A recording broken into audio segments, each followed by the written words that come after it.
Across the Moor. She slept a long time, and when she awakened Mrs. Medlock had bought a lunch-basket at one of the stations, and they had some chicken and cold beef and bread and butter and some hot tea. The rain seemed to be streaming down more heavily than ever, and everybody in the station wore wet and glistening waterproofs. The guard lighted the lamps in the carriage, and Mrs. Medlock cheered up very much over her tea and chicken and beef. She ate a great deal, and afterward fell asleep herself, and Mary sat and stared at her, and watched her fine bonnet slip on one side, until she herself fell asleep once more in the corner of the carriage, lulled by the splashing of the rain against the windows. It was quite dark when she awakened again. The train had stopped at a station, and Mrs. Medlock was shaking her. "You've had a sleep," she said. "It's time to open your eyes.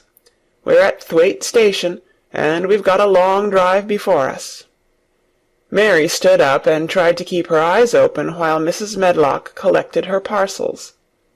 The little girl did not offer to help her, because in India native servants always picked up or carried things, and it seemed quite proper that other people should wait on one. The station was a small one, and nobody but themselves seemed to be getting out of the train. The station-master spoke to Mrs. Medlock in a rough, good-natured way, pronouncing his words in a queer, broad fashion, which Mary found out afterward was Yorkshire. "I see thou's got back," he said, "and thou's brought the young un with thee." "Aye, that's her," answered Mrs. Medlock, speaking with a Yorkshire accent herself, and jerking her head over her shoulder toward Mary. "How's thy missus?" "Well enow. The carriage is waiting outside for thee." A brougham stood on the road before the little outside platform. Mary saw that it was a smart carriage, and that it was a smart footman who helped her in. His long waterproof coat and the waterproof covering of his hat were shining and dripping with rain, as everything was, the burly stationmaster included. When he shut the door, mounted the box with the coachman, and they drove off, the little girl found herself seated in a comfortably cushioned corner, but she was not inclined to go to sleep again. She sat and looked out of the window, curious to see something of the road over which she was being driven to the queer place Mrs. Medlock had spoken of.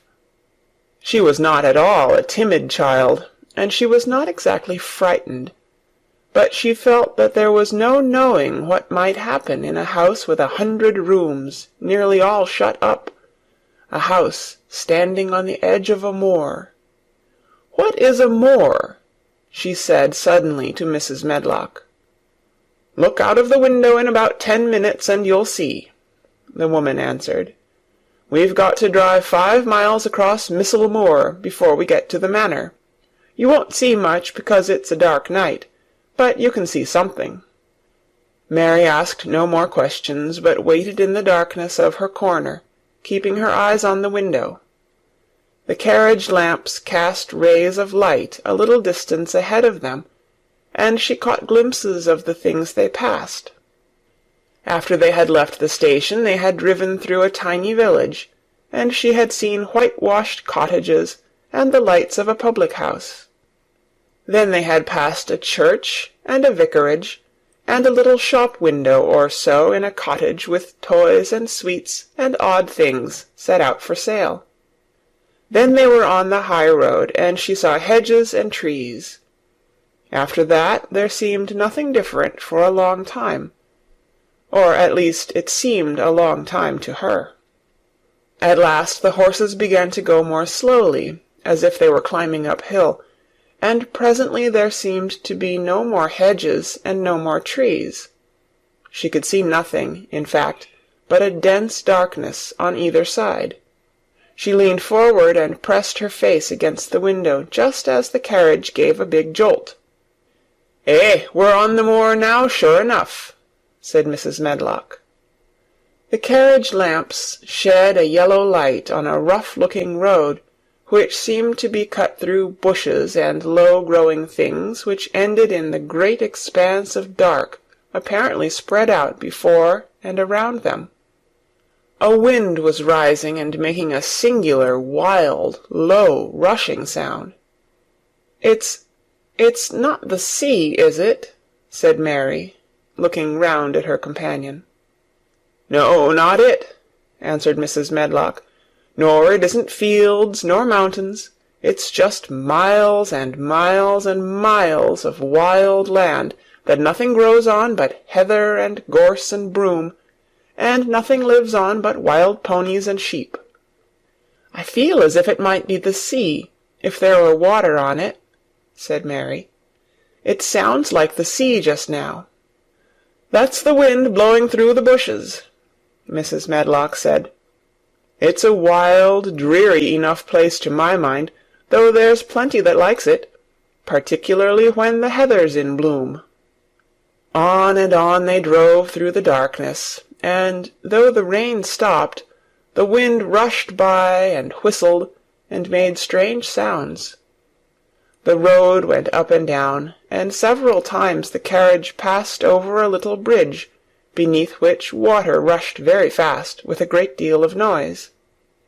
Mary felt as if the drive would never come to an end, and that the wide, bleak moor was a wide expanse of black ocean through which she was passing on a strip of dry land.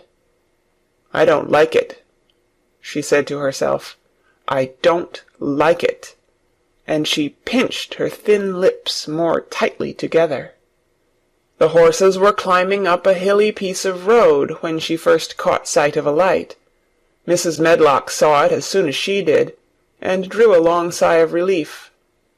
I am glad to see that bit o' light twinkling," she exclaimed. "It's the light in the lodge window. We shall get a good cup of tea after a bit, at all events." It was after a bit, as she said, for when the carriage passed through the park gates, there was still 2 miles of avenue to drive through, and the trees, which nearly met overhead, made it seem as if they were driving through a long, dark vault. They drove out of the vault into a clear space, and stopped before an immensely long but low-built house, which seemed to ramble round a stone court. At first Mary thought that there were no lights at all in the windows, but as she got out of the carriage she saw that one room in a corner upstairs showed a dull glow. The entrance door was a huge one made of massive, curiously shaped panels of oak, studded with big iron nails and bound with great iron bars. It opened into an enormous hall, which was so dimly lighted that the faces in the portraits on the walls and the figures in the suits of armor made Mary feel that she did not want to look at them. As she stood on the stone floor, she looked a very small, odd little black figure, and she felt as small and lost and odd as she looked. A neat, thin old man stood near the manservant who opened the door for them. "You are to take her to her room," he said in a husky voice. "He doesn't want to see her. He's going to London in the morning." "Very well, Mr. Pitcher," Mrs. Medlock answered. "So long as I know what's expected of me, I can manage."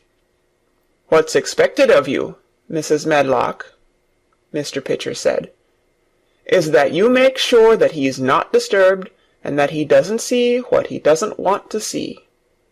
And then Mary Lennox was led up a broad staircase, and down a long corridor, and up a short flight of steps, and through another corridor, and another, until a door opened in a wall, and she found herself in a room with a fire in it, and a supper on a table. Mrs. Medlock said unceremoniously, "Well, here you are. This room and the next are where you'll live, and you must keep to them. Don't you forget that." It was in this way Mistress Mary arrived at Misselthwaite Manor, and she had perhaps never felt quite so contrary in all her life. Thank you for watching this video. Please like, share and subscribe to the channel to see the latest videos. Thank you.